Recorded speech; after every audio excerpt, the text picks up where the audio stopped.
আসসালামু আলাইকুম বন্ধুরা, কেমন আছেন? আশা করছি ভালো আছেন। আল্লাহর রহমতে আমিও ভালো আছি।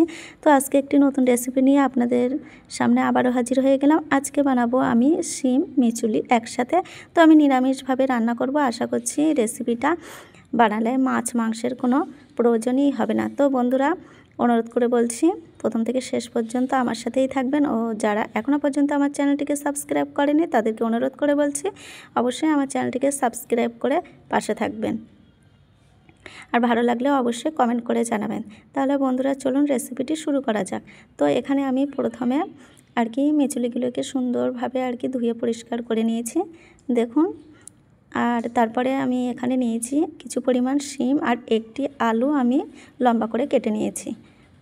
আর এখানে একটি টমেটো নিয়েছি পাতলা করে কেটে, আর এখানে আছে ধনিয়া পাতা। এখানে কিছু পরিমাণ কাঁচা লঙ্কা কুচি আর আদা রসুন পেস্ট আর একটি পেঁয়াজ। তো এখানে আমি প্যানটা আগে থেকেই গরম করে নিয়েছি আর কিছু পরিমাণে সরিষার তেল নিয়েছি। তেলগুলো গরম হয়ে গেছে, তার ভিতরে দিয়ে দিলাম আমি দুটো শুকনো লঙ্কা, একটু নাড়িয়ে চাড়িয়ে নিচ্ছি।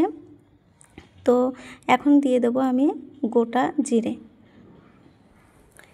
তো গোটা জিরেটা দিয়ে আবারও একটু নাড়াচাড়া করে নিলাম। তারপরে দিয়ে দিচ্ছি আমি একটি বড় সাইজে পেঁয়াজ কুচি করে রেখেছিলাম, সেটাকেই দিয়ে দিলাম।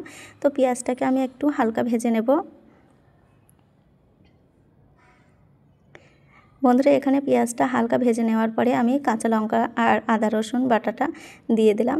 দিয়ে ভালোভাবে নাড়াচাড়া করে একটু ভেজে নেব যতক্ষণ না আদার কাঁচা গন্ধটা চলে যাচ্ছে। তো এখানে কিছুক্ষণ আমি ভেজে নিচ্ছি।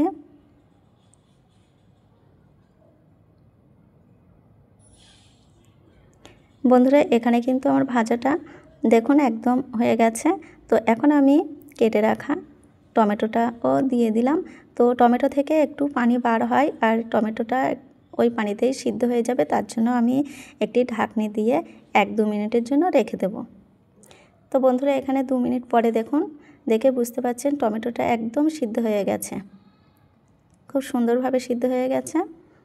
তো তারপরে আমি এখানে গুঁড়ো মশলাগুলো অ্যাড করছি। এখানে প্রথমে আমি লবণ, হলুদ, ধনে গুঁড়ো আর জিরে গুঁড়োটা দিয়ে দিলাম। তো আপনারা চাইলে এখানে লঙ্কার গুঁড়োটা দিতে পারেন, কিন্তু আমি এখানে দিইনি। তো এখন ভালোভাবে একটু কষিয়ে নেব, তার জন্য অল্প পরিমাণ একটু পানি দিয়েছি যাতে করে তলায় ধরা না লাগে। তো এখন সুন্দর করে আমি মশলাগুলো কষিয়ে নিয়েছি।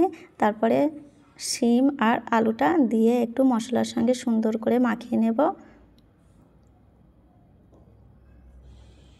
এখানে একটু মাখিয়ে নিলাম, তারপরে কিন্তু আমি দিয়ে দিচ্ছি মিচুলিগুলোকে। তো মিচুলিগুলোকে দিয়েও আমি একসাথে সমস্ত উপকরণগুলোকে মশলার সঙ্গে সুন্দর করে মাখিয়ে নেব। বন্ধুরা, অবশ্যই একবার হলেও আমার মতো করে এইভাবে একদিন বানিয়ে খেয়ে দেখবেন। মাছ মাংস কিন্তু লাগবে না, একদম অসাধারণ লাগে এই রেসিপিটা। তো আমি এখানে পানিটা অ্যাড করলাম। তো এখন একটি ঢাকনি দিয়ে আমি 10 মিনিটের জন্য অপেক্ষা করব সবজিগুলো সিদ্ধ হওয়া পর্যন্ত। তো বন্ধুরা দেখুন, এখানে 10 মিনিট পরে এখানে কিন্তু সবজিগুলো একদম সুন্দরভাবে সিদ্ধ হয়ে গেছে, আর এখানে কিন্তু একটু পানিও আছে। তো তারপরে আমি ধনিয়া পাতাগুলোকে একটু দিয়ে দিলাম। তো আমি একটু চিনি দিয়ে দিলাম স্বাদটাকে ব্যালেন্স করবার জন্য, খাবারের স্বাদটা একটু ব্যালেন্স করবার জন্য। আপনারা চাইলে দিতেও পারেন, নাও পারেন। তো এখন আমি আরেকটু জাল করে নেব, একদম শুকিয়ে নেব। তো দেখুন বন্ধুরা, আমি জাল করে নিয়ে একদম শুকিয়ে নিয়েছি। এখন কিন্তু আমার রেসিপিটা একদম কমপ্লিট হয়ে গেছে বন্ধুরা, দেখেই বুঝতে পাচ্ছেন। আর এটি খেতে অসাধারণ লাগে। আপনারা অবশ্যই একবার হলেও আমার মতো করে বানিয়ে খেয়ে দেখবেন।